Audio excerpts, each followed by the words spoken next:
Olá, igrejinha! Tudo bem com vocês? Espero que estejam todos bem, todos e todas bem. Tenham todos uma boa tarde, uma boa noite. E queria convidar você nesse momento a juntos louvarmos a Deus, né? Costumo falar que é o único digno de todo louvor, e de fato Ele é o único digno de todo louvor e adoração, mas eu queria convidar você a, junto comigo, junto com a gente, olhar para a cruz, procurar pensar e refletir a respeito do sacrifício de Jesus Cristo e desse tamanho amor, né, desse tão grande amor por cada um de nós. Graças a Ele, graças ao seu sacrifício por nós, a gente tem vida, que a gente possa louvá-lo nessa tarde pensando nisso. A gente consegue viver a vida eterna através da figura de Jesus Cristo, que é tão importante para cada um de nós. Amém? Louvemos a Ele.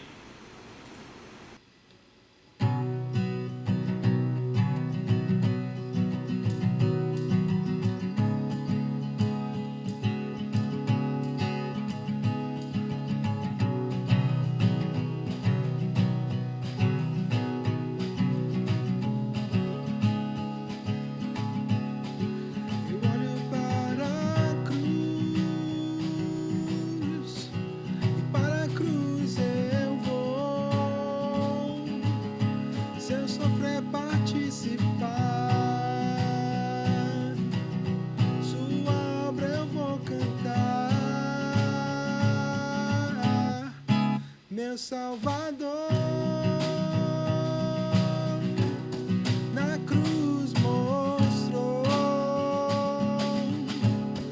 o amor do Pai, justo Deus,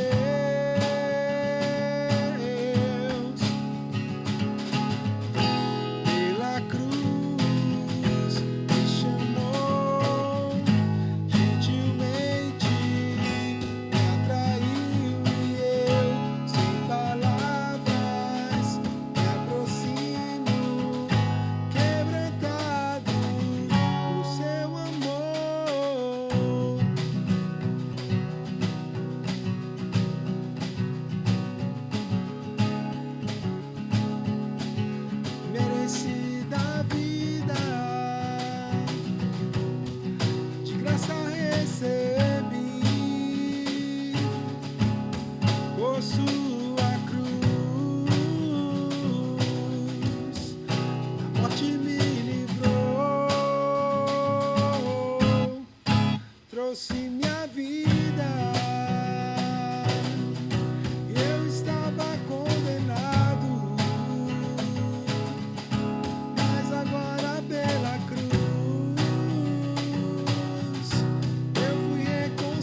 andava por aí sem esperança.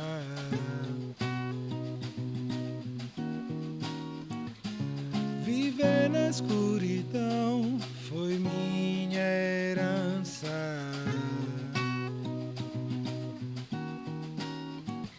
Mas eu recebi perdão, rica misericórdia, tenho salvação e vida eterna. Tua graça veio e me resgatou, sem eu merecer, ganhei seu amor e tenho vida eterna, vida eterna. Hoje salvo sou, pela graça eu sou.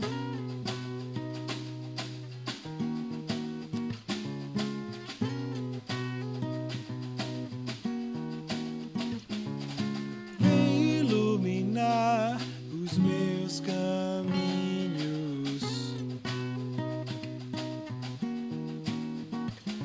Contigo não vou mais andar sozinho.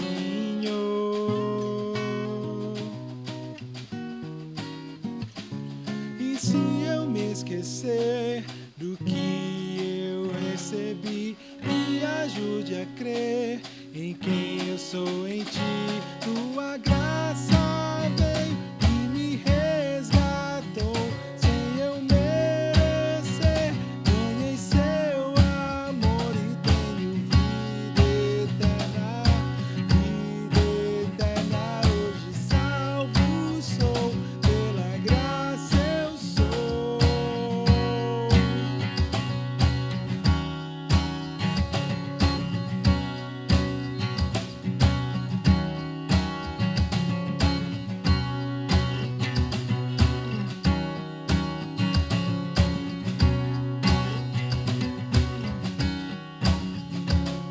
Meus erros apagou,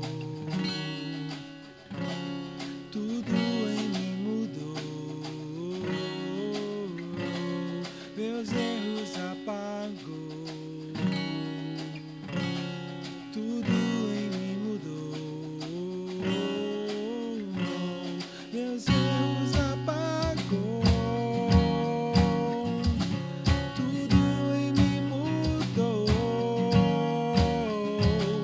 Meus erros apagou, tudo em mim mudou. Tua graça veio e me resgatou, sem eu merecer, ganhei seu amor e tenho vida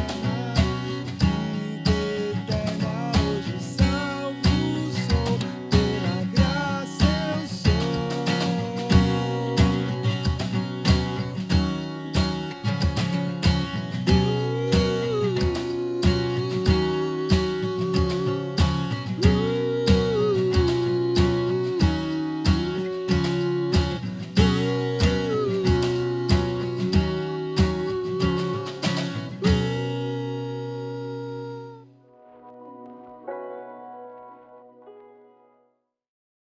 Boa tarde, Mosaico. A gente está aqui hoje para novamente se reunir desta forma diferente ainda, e aí já estamos pensando nos processos de volta, e você pode partilhar se é o seu desejo de entrar para essa equipe. A gente separou uma equipe especial para organizar a nossa volta e você pode participar dela. É só entrar em contato conosco pelo WhatsApp aí.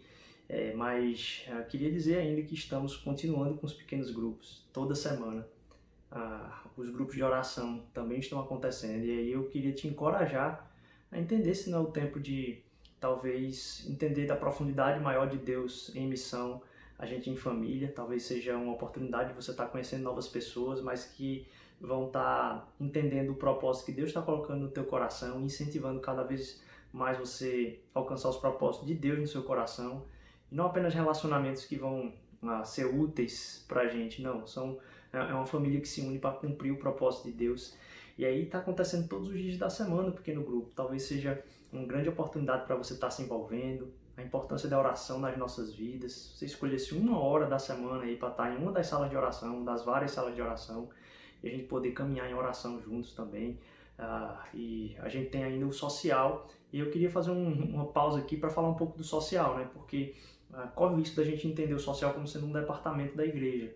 E a gente já tem falado que o quanto o nosso intento, nossa intenção é que o social surja como uma plataforma para apoiar aquilo que é propósito de Deus na sua vida. Então, aquilo que são as angústias e os desejos de ver mudança que Deus coloca no seu coração, no coração dos grupos que você participa, que ao você se unir e querer fazer alguma coisa, o social surge como uma plataforma, assim, ele estabelece essa questão de estruturar uma plataforma para ajudar você a fazer isso ainda melhor. E quero te encorajar tanto a sonhar de Deus como participar e orar pela vida do social, porque a gente está num momento de estruturação do CNPJ do social, pensando e debatendo a partir de uma análise comparada de várias outras realidades no país, de aspectos desses que possa atuar em várias áreas, ajudar muitas comunidades. Então a gente está construindo isso junto. A gente queria dizer para você que se você quiser participar, vem falar conosco.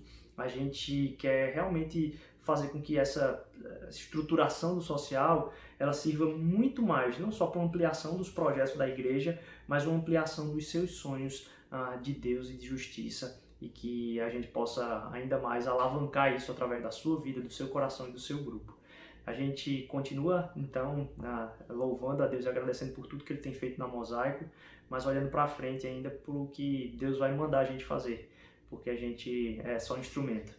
Que Deus te abençoe, e eu te convido para participar da aula que a gente vai ter já sobre uma introdução de provocação teológica, um debate, pergunta. Você vai poder fazer as perguntas que você quiser, a gente vai ter mais pessoas na sala, a gente trocando umas ideias para a nova temporada de cursos da Escola Mosaico, que começa agora em setembro. A gente vai falar um pouquinho mais, então, às 7 horas no pós-culto. Convida alguém que você quer que acompanhe isso também, vai tirar suas dúvidas, prepara suas dúvidas aí. A gente vai fazer um momento ao vivo de provocação teológica, debate e dúvidas também a respeito da importância da escola, mas a respeito da importância do aprofundamento teológico para a vida de todo mundo na igreja, tá bom? Vejo vocês já então lá na Escola Mosaico, a gente segue adorando ao Senhor. Um abraço. Para a gente falar hoje então a respeito de algo do coração que trata da nossa generosidade, da nossa entrega de vida, eu lembrei aqui do Salmo 29, do começo e do fim dele. Salmo 29 diz: atribuam ao Senhor, ó seres celestiais, atribuam ao Senhor glória e força. Atribuam ao Senhor a glória que seu nome merece. Adorem ao Senhor no esplendor do seu santuário. E estava pensando sobre como a gente entrega pouco a Deus daquilo que é a nossa vida. E aquilo que a gente entrega a Deus não devia ser uma coisa da nossa vida, mas ao entregar a vida toda, entregar tudo aquilo que Ele pedir.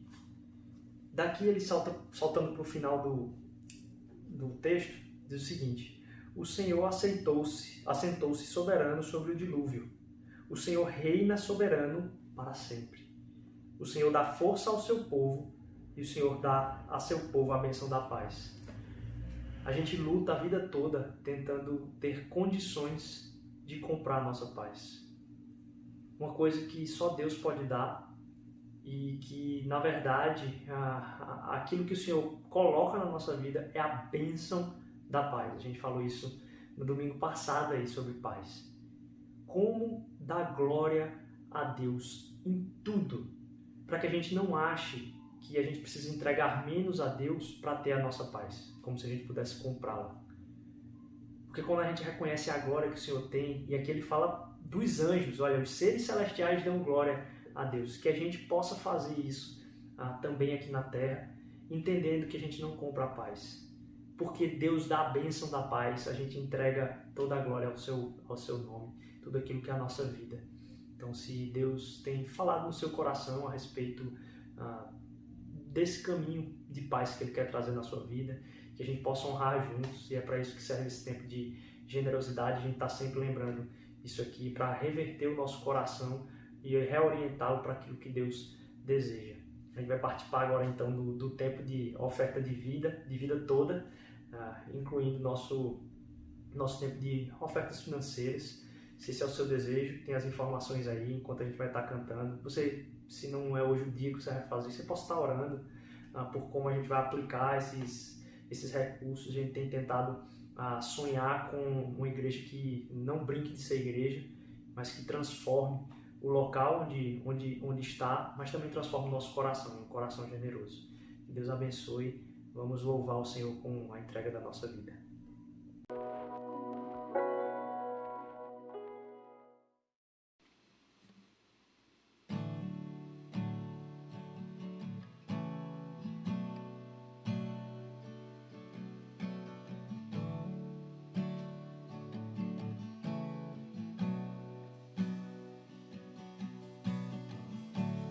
Teu caminho é perfeito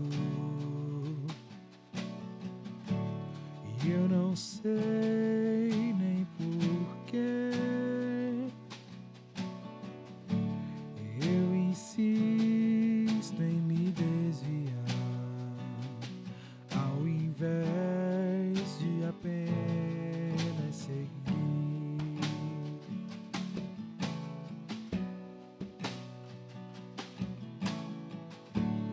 O teu plano é perfeito e o teu filho cumpriu salvação para o mundo, fruto do obedecer.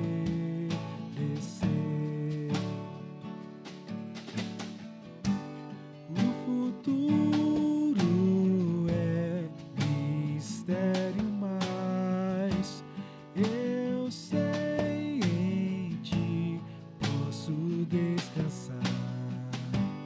O futuro é incerto, mas seguro em ti eu vou.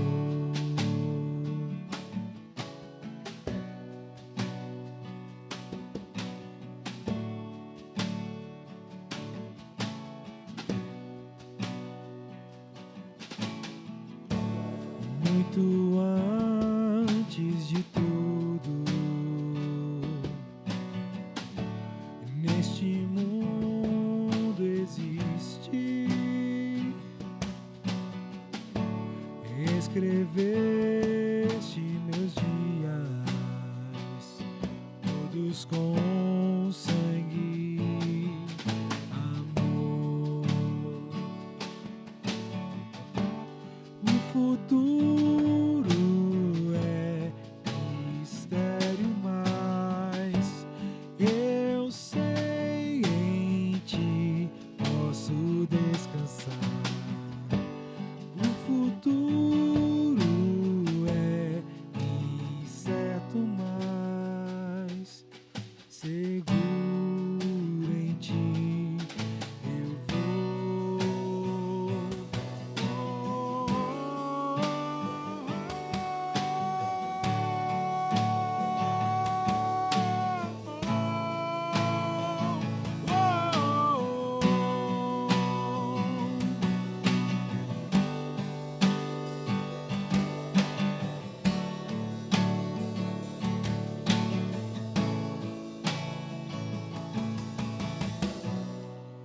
o plano mais belo se fez real na cruz. Pra mim não sei o que tu tens, mas se vem de ti eu vou. O plano mais belo se fez real na cruz. Pra mim não sei o que tu tens, mas se vem de ti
descansar. O futuro é incerto, mas seguro em ti eu vou.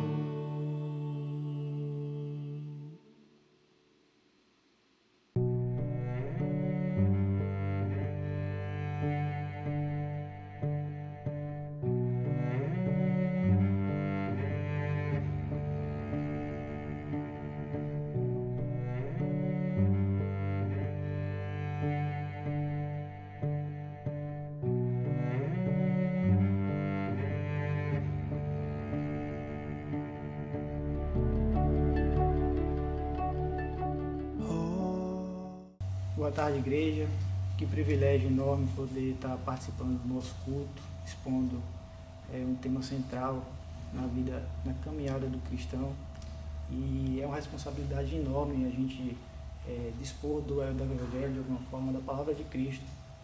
E não posso esconder que um embrulho no estômago existe, mas eu gosto de pensar numa frase que eu vi esses dias, que nosso relacionamento com Deus é como de alguém que se relaciona com o Pai, que Ele nos espera sempre com a mesa posta, mas ainda assim o temor, a reverência existe.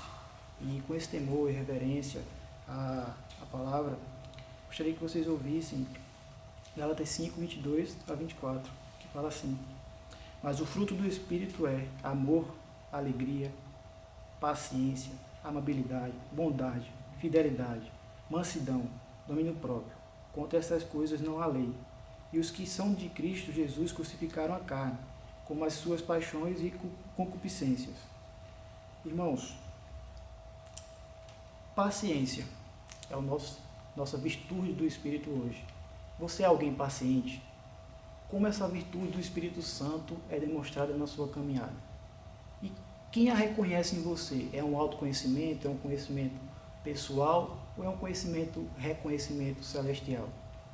A verdade é que paciência, diferente dos temas já citados, amor, alegria, paz, ela nos traz de volta à realidade na segunda-feira. Diz respeito muito ao nosso aspecto pessoal, de vida, de quanto a gente suporta as circunstâncias da vida, mas também fala de relacionamento, o quanto somos tolerantes com nossos irmãos. E duas características são definidas de forma direta a respeito da paciência. A primeira é que ela é a capacidade de suportar por longo tempo a qualquer oposição e sofrimento que a vida, por algum motivo, nos traga, demonstrando sempre perseverança, sem desejo de retaliação ou qualquer desejo de vingança em relação àquela circunstância. Uma outra característica é que a paciência ela é a capacidade de tolerar as fraquezas e os defeitos, as limitações dos nossos irmãos, sem desejo de vingança, sem desejo de se opor de alguma forma à circunstância que ele se pôs a nós. E isso é uma característica pessoal e relacionamental. Então, eu queria que vocês prestassem atenção numa história que fala bastante dessas duas características, da capacidade de suportar o sofrimento e da capacidade de tolerar os nossos irmãos. Em 1828, nasce Horácio Spafford. Horácio Spafford é o autor da canção Sou Feliz com Jesus. Ele nasce em Nova York e no decorrer da sua vida ele vai morar em Chicago, onde materializa a sua profissão. Ele se forma em Direito e ali ele é reconhecido por seu saber jurídico e reputação ilibada, é alguém que tem muitos bens advindo do seu labor, do seu trabalho, mas é alguém também que é cristão. Em 1861, ele casa com Ana, que mais tarde, em 1870, eles têm 4 filhos, né, sendo um menino e 3 meninas. Mais tarde ele teria uma outra menina. Só que ainda nesse ano de 1870, o primeiro impacto acontece na sua família. O garoto, de apenas 4 anos, é acometido de uma grave doença, uma febre que não consegue suportar e vem a óbito. O primeiro impacto acontece na família de Horácio Spafford. Mais tarde, em 1871, mais precisamente em 9 de outubro de 1871, um incêndio devasta a cidade de Chicago, o qual é conhecido até hoje como um dos maiores, se não o maior incêndio da história de Chicago e dos Estados Unidos. Dizima cerca de um terço da cidade de Chicago. E Horácio, como sendo alguém que tinha grandes investimentos no ramo imobiliário, perde grande parte da sua riqueza. Esse é o segundo impacto que acomete a família de Horácio de alguma forma. Em 1873, Horácio e sua família decidem visitar a Europa, né, um continente até então desconhecido por eles. E eles viajam para Nova York com esse desejo de ir lá pegar o navio em direção à Europa e não só conhecer a Europa continental, como também conhecer e caminhar junto com Moody na sua evangelização. Moody, o grande evangelista, era amigo pessoal de Horácio Spafford. Só que por algum motivo de urgência a trabalho, o Horácio Spafford precisa voltar para Chicago e então ele pede para que a sua mãe e agora suas 4 filhas viajem, vão à frente, que ele, em outro momento eles iriam acompanhá-las. Horácio volta para Chicago e sua família vai em direção à Europa. Na madrugada de 22 de novembro de 1873, uma tragédia acontece. O navio onde estava a família de Horácio choca com outro navio e afunda em 12 minutos. Cerca de 226 pessoas morreram e 90 ficaram feridas. Dentre as 226 pessoas que vieram a óbito, estariam as 4 filhas de Horácio. A sua esposa, quando chega em terra firme, em 1º de dezembro de 1873, encaminha um bilhete, uma carta para Horácio, com os seguintes dizeres: salva, porém só. Horácio, ao tomar conta da tragédia que havia acontecido com sua família, ele imediatamente pega o navio em direção à Europa para se encontrar com sua esposa e faz um apelo ao capitão daquele navio: por favor, assim que passar próximo ao local onde o navio naufragou, por favor, me avise. E assim foi feito. Assim que estava se aproximando do local, o capitão do navio avisa a Horácio: Horácio, aqui foi o lugar onde aconteceu a tragédia com suas filhas.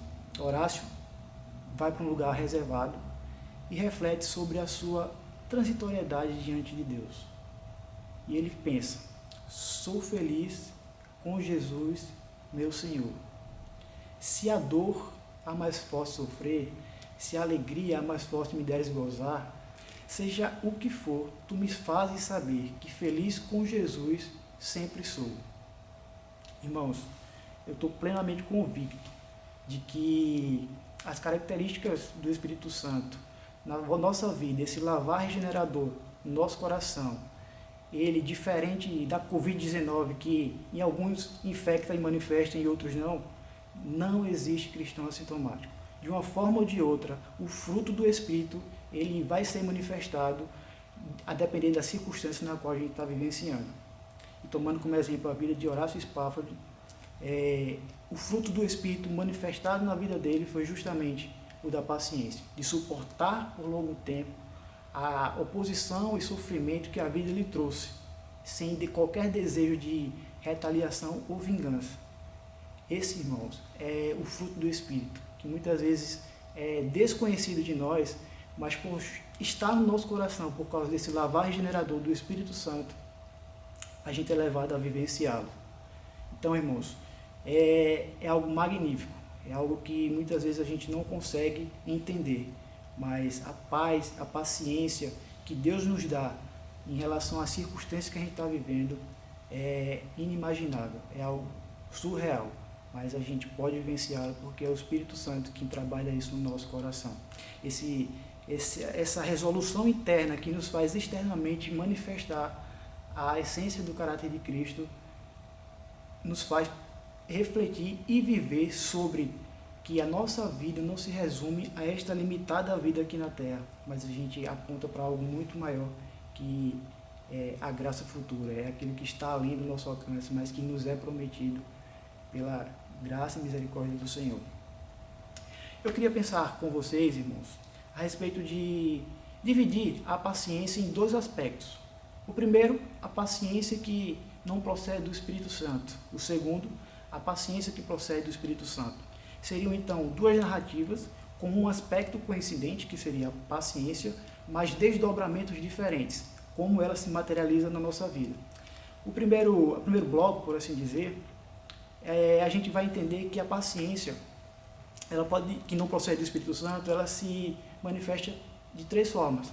A primeira é que ela é limitada, ela se resume ao nosso grau de temperamento. A segunda é que ela é endurecedora, ela cauteriza a nossa mente. O terceiro é que ela é enganosa, nos leva à autojustificação. Queria contar uma história para vocês nesse sentido. Em 2001 é lançado um filme de A Última das Guerras, escrito por Ernest Gordon. Conta a história real de prisioneiros que estavam cativos a um grupo japonês e vivenciaram um momento de tortura. Eles estavam ali incumbidos de realizar a construção da ferrovia da Birmânia, que corta a Birmânia e a Tailândia. E certo dia, como de costume, o guarda japonês os levou à construção e, quando de volta, começou a contar as ferramentas que eram objetos daquela construção. Foi verificado então que não havia ou faltava uma pá que era objeto daquela construção, e isso levou à fúria do guarda japonês, de modo que ele enfileirou todos os soldados e a passos largos intencionava matar todos até que o culpado desse um passo à frente e revelasse o motivo pelo qual aquilo havia acontecido. Ele intencionava, irmãos, a de fato desferir socos e pontapés àquele que fez esse ato que até então era como se fosse um crime ao imperador. Como ninguém se pronunciava, ele pega seu rifle, apoia em seu ombro, mirando para o último da fila, ele, no intuito de desferir o primeiro tiro, um soldado dá um passo à frente. Esse soldado dá um passo à frente e, em posição de sentido, fica calado o tempo todo. Ele não expressa o porquê, o motivo, e se foi ele, e o porquê ele fez aquela atitude que até então era uma ingratidão. Ele fica calado, silencioso. O próprio japonês, o guarda japonês, entendendo então que aquele que dera o passo à frente era o principal culpado por aquele extravio da pá, ele desfere socos e pontapés, e o guarda em posição de sentido, calado, com o sangue escorrendo pela face, continua então calado, sem expressar qualquer sentimento. E isso leva ainda mais a fúria do guarda japonês a querer desferir sobre ele mais socos e pontapés, de modo que, já extenuando-se de dar pauladas e massacrá-lo pela atitude que ele até então teria feito, ele pega seu rifle, mirando no crânio do soldado, ele desfere um tiro. O soldado cai inerte no chão, sem vida, e como se não bastasse, ele quer não só assassinar, mas como assassinar de forma brutal. Continua a desferir socos e pontapés naquele guarda até que o seu cansaço venha à tona, e então ele para. Mais tarde, ele sendo incumbido de fazer a contagem e guardar no local de depósito, ele faz a contagem das pás, das ferramentas, e verifica que, na verdade, irmãos, não faltava para alguma. A realidade é que aquele guarda, que deu um passo à frente, que morreu, ele entregou a vida por seus amigos. Mas essa não é a chave da história. Eu queria que a gente pensasse sobre a paciência que não procede do Espírito Santo. E essa paciência incidente sobre a vida do guarda japonês, e não do soldado que deu um passo à frente. A paciência que não procede do Espírito Santo, ela é insuficiente, limitada ao grau instável de temperamento nosso. Eu queria ler para vocês Êxodo 32, onde fala sobre o povo de Israel, que incita Arão a fazer um bezerro de ouro, a fim de que, a partir disso, o próprio bezerro de ouro fosse o seu Deus. Então, em Êxodo 32, do versinho de 1 a 6, fala da seguinte forma: Mas vendo o povo de Moisés que tardava em descer do monte, ajuntou-se o povo a Arão e disseram-lhe: Levanta-te, faze-nos deuses que vão adiante de nós, porque quanto a este Moisés que estava no monte, a este homem que nos tirou da terra do Egito, não sabemos o que lhe sucedeu. E Arão lhes disse: Arrancai os pendentes de ouro que estão nas orelhas de vossas mulheres, e de vossos filhos, e de vossas filhas, e trazei-nos. E então todo o povo arrancou os pendentes de ouro que estavam nas suas orelhas, e os trouxeram a Arão. E ele os tomou das suas mãos, e formou o ouro com buril, e fez dele um bezerro de fundição. Então disseram: estes são os teus deuses, ó Israel, e que tiraram da terra do Egito. Irmãos, um reflexo claro da paciência que não procede do Espírito Santo é que ela é insuficiente, é limitada ao nosso grau instável de temperamento. O próprio povo de Israel, como sendo alguém, umas pessoas separadas por Deus, não vivenciou essa paciência que procede do centro da glória de Deus. O segundo ponto, ainda da paciência que não procede do Espírito Santo, é que ela é endurecedora e cauteriza a nossa mente. Jonas, diante do povo de Nínive, vendo que eles se arrependeram, ele faz o seguinte questionamento a Deus, e eu quero ler para vocês. Jonas, capítulo 4, verso de 1 a 3. Ele fala o seguinte: desgostou-se Jonas extremamente disso, de o povo de Nínive ter se arrependido pela misericórdia e graça de Deus, que se dispôs àquele povo e o concedeu arrependimento, e todo ressentido, e orou da seguinte forma: ah, Senhor, não foi isso que eu te disse, estando ainda na minha terra? Por isso me preveni fugindo para Tarse, pois sabia que és Deus piedoso e misericordioso, longânimo e grande a benignidade, e te arrependes do mal. Peço-te, pois, ó Senhor, tira a minha vida, porque melhor me é morrer do que viver. Irmãos, a paciência que não procede do Espírito Santo, ela é endurecedora e cauteriza a nossa mente.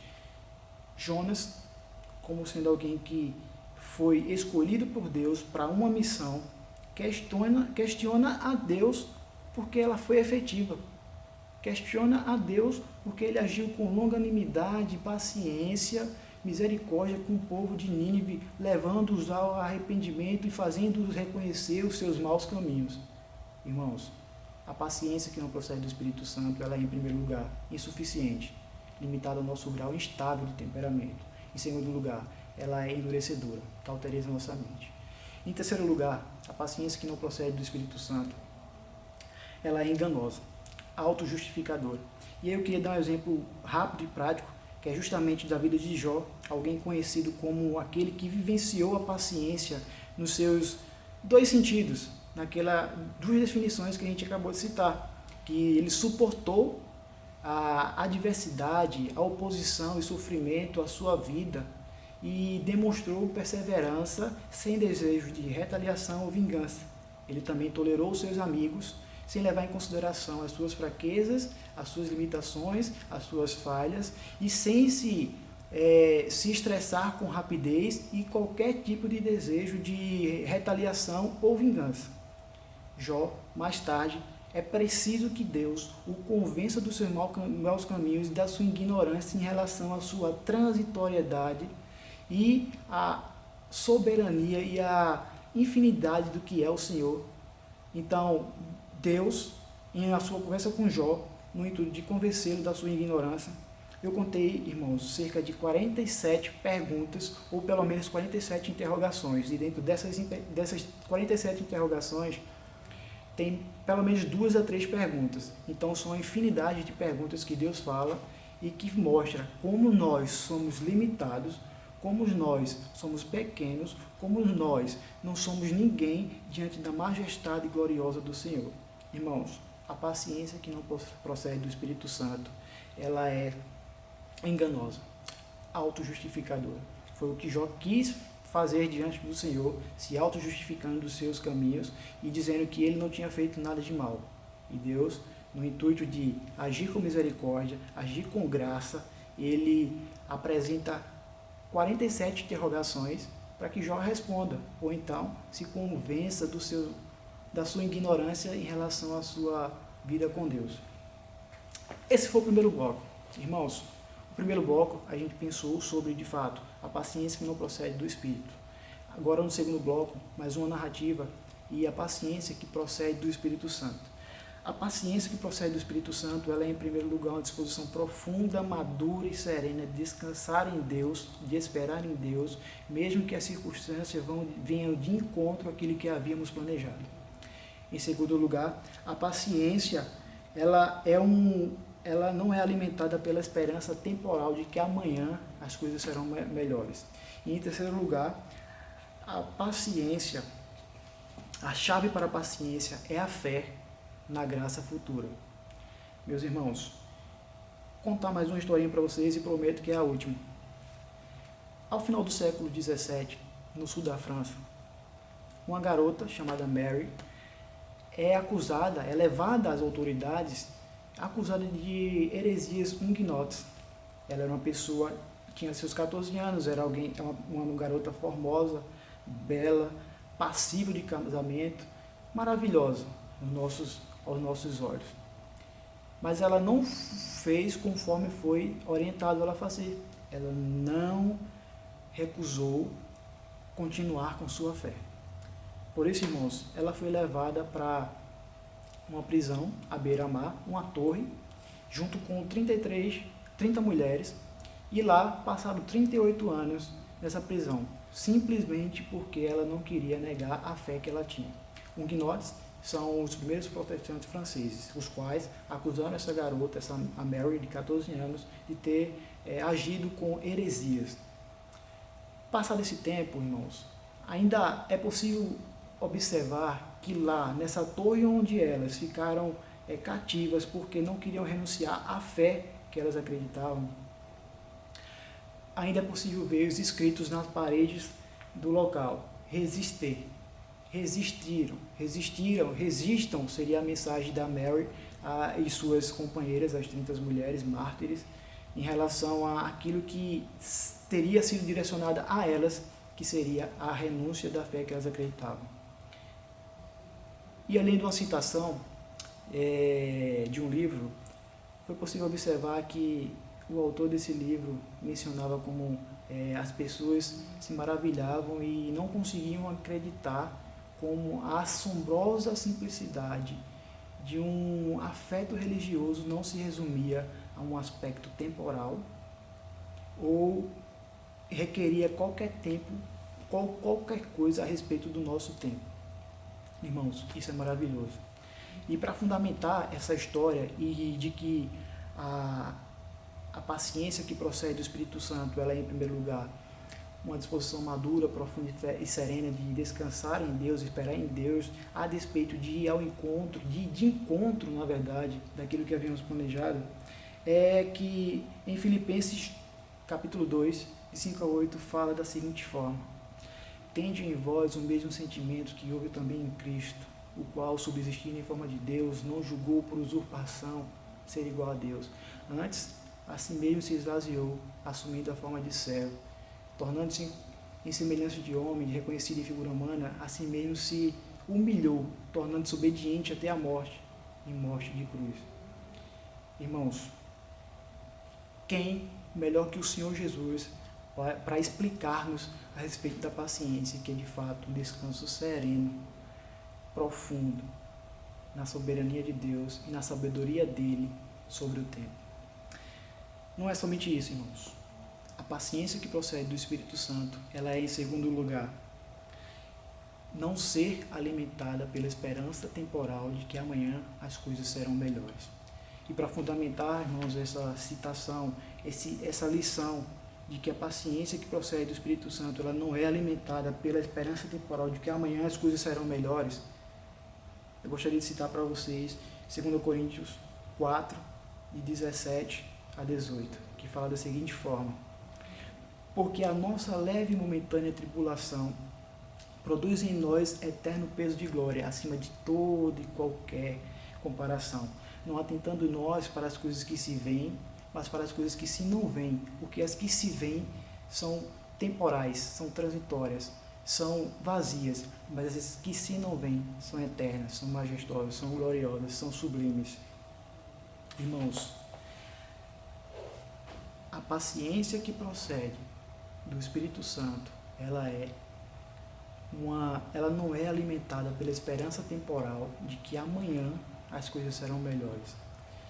E finalizando, irmãos, o terceiro ponto, chegando já próximo ao fim da nossa mensagem, a paciência que procede do Espírito Santo, ela, em primeiro lugar, é uma disposição madura, serena e tranquila de descansar na vontade de Deus. Ela é, em segundo lugar, não é alimentada pela esperança temporal de que amanhã as coisas serão melhores.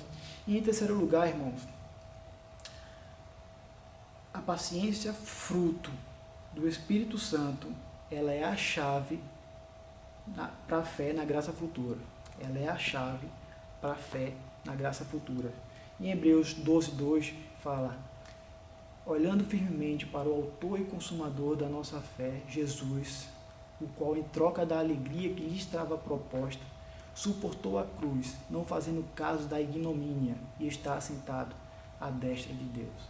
Irmãos, a paciência que procede do Espírito Santo, ela é a chave para a fé na graça futura.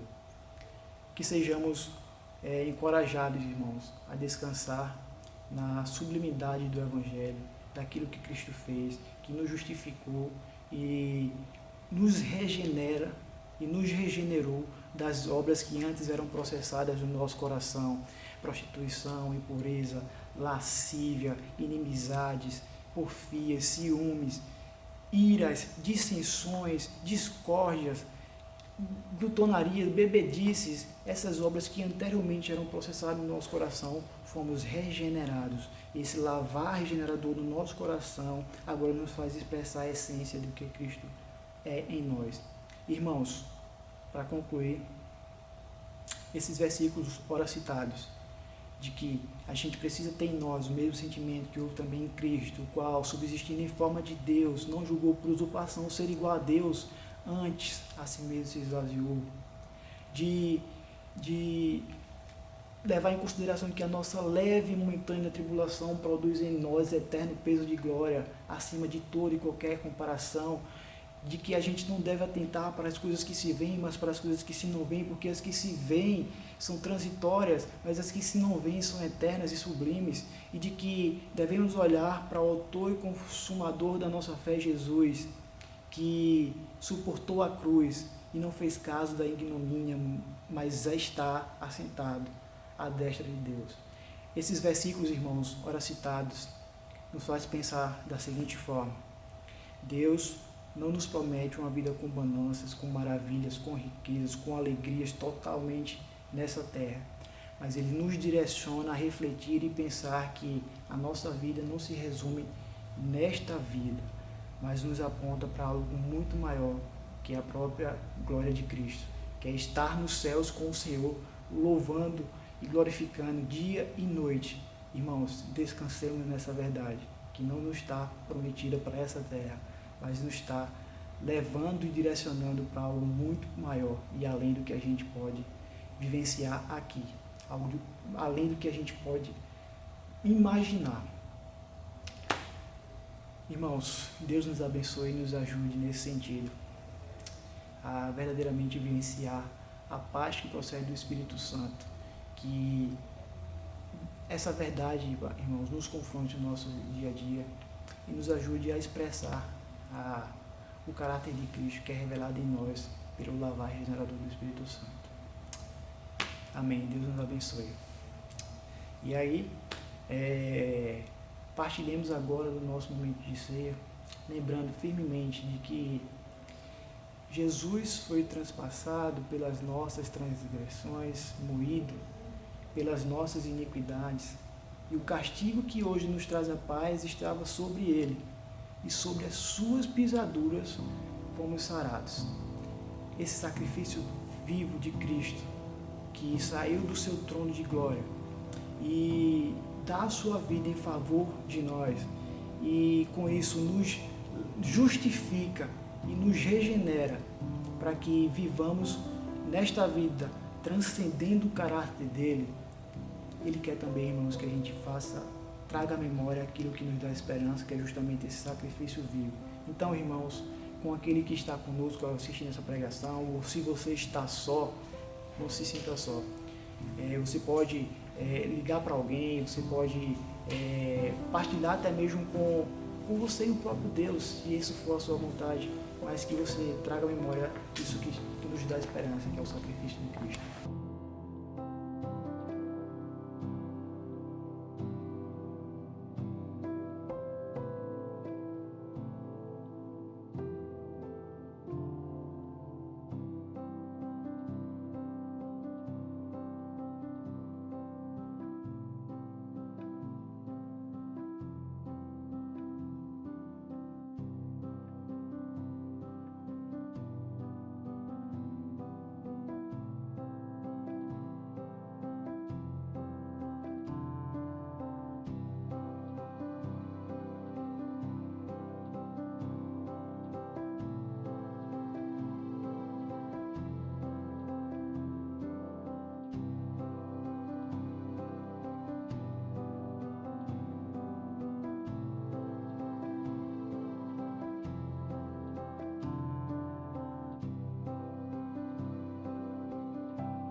grato por tudo que tenho.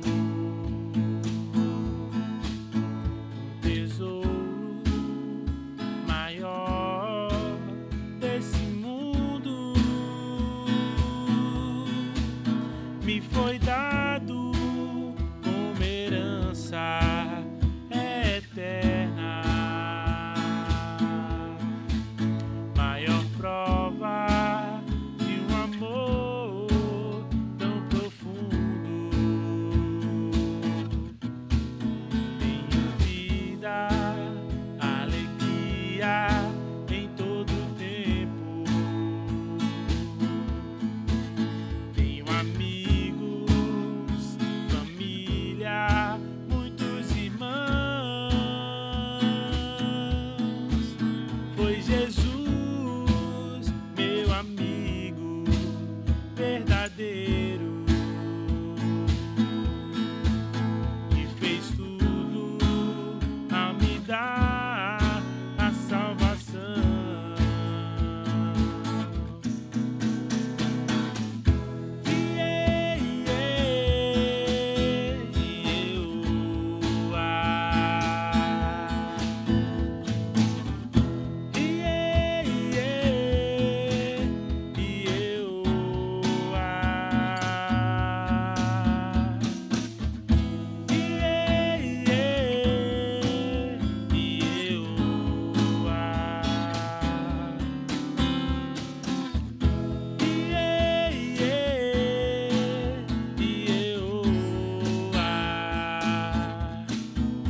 Louvarei ao Senhor em todo tempo. Seu louvor estará continuamente em meus lábios e também no coração. Jesus Cristo será sempre nossa canção.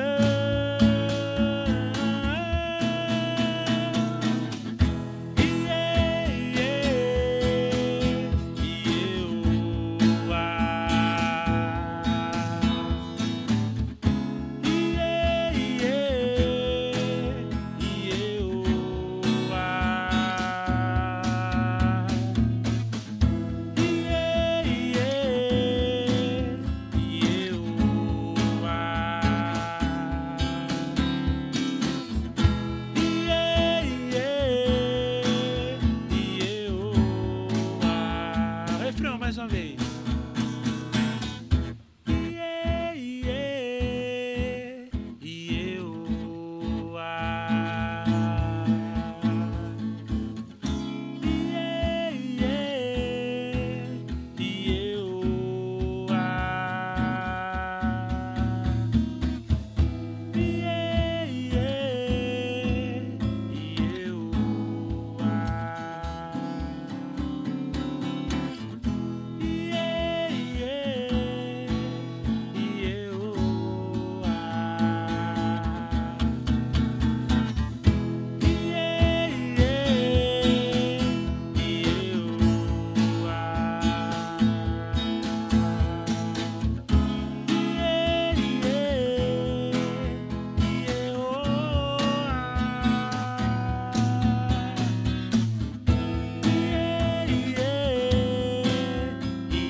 Boa semana, igrejinha!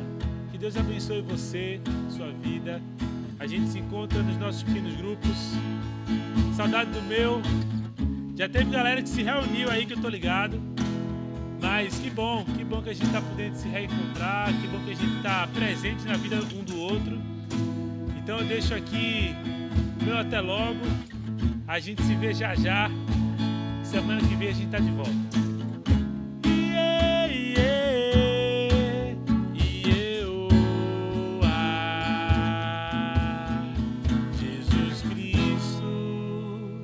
será sempre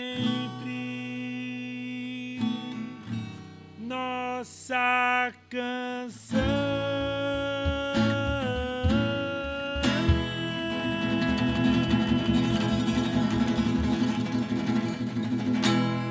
Boa semana.